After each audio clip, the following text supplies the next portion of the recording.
दरातियों की आवाज़ के संग संग खूब गूंज रही है कलाई में बंधी रंगीन चूड़ियों की मधुरमय खनखनाहट। वो भी पूरा मक्खी कहाँ से आ गई वो भी पूरा आनंद। सांडू के मैदान में हमने प्राचीन मंदिरों के दर्शन तो कर लिए। आइए अब सुन लेते हैं छोटी सी कविता। तो निर्जर जी कोई कविता? सूर्य भाई जी, इन दिनों मैं गांव में रह रहा हूँ। हाँ। और देहात का जीवन फिर पूर्ण लौट रहा है जो हम बचपन में देखते थे।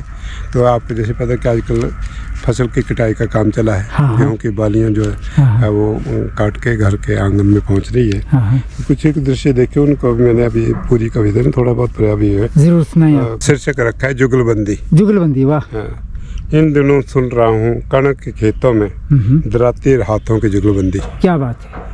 इन दिनों सुन रहा हूँ कणक के खेतों में दराती हाथों की जुगलबंदी। मेहनत के दानों में समेटने में जुड़े हैं कई कई हाथ। क्या बात है। मेहनत के दानों को समेटने में जुड़े हैं कई कई हाथ। जुड़े हैं कई कई हाथ। दरातियों की आवाज़ के संग संग खूब गूंज रही है कलाई में बंधी रंगीन चूड़ियों की मधुरमय खनखनाहट। क्या बात है, क्या बात है। फिर दरातियों की आवाज़ के संग संग खूब गूंज रही है कलाई में बंधी रंगीन चूड़ियों की मधुरमय खनखनाहट।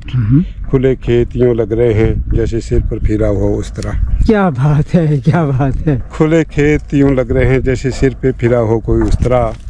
पर अब इन ख्वाड़ों में नहीं दिखते गहन के नज़ारे।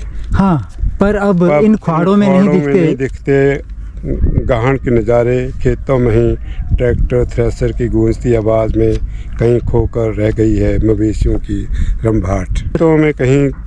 खेतों में ट्रैक्टर और थ्रेसर की गूंजती आवाज़ों में कहीं डूब कर रह गई है मवेशियों की रंभ रवाने की आवाज़। भाने की आवाज़। बहुत बढ़िया। ना ही दिखते हैं वे अब हल के हवा के संग भूसा से दाना छिड़कने के नज़ारे। हाथों की जगह ले ली है कलयुग की कल ने। हाथों की जगह ले ली है कलयुग की कल ने। विज्ञान के युग में कहीं खोकर रह गया ज्ञान। अरे वाह निर्जर, क्या बात है।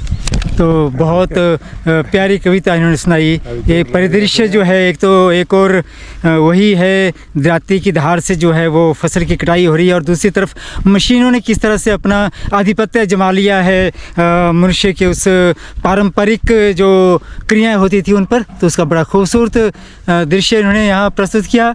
तो सांडू के मैदान में निर्जर जी बहुत आनंद आया इस कविता का सुनने का। और मुझे आशा है कि हमारे जो दर्शक हैं शुभचिंतक हैं वो भी बड़ा पूरा आनंद लेंगे। वो भी पूरा मक्खी कहाँ से आ गई वो भी पूरा आनंद लेंगे इस कविता का। एक मक्खी बार बार आ रही है ना, मुझे तंग कर रही है।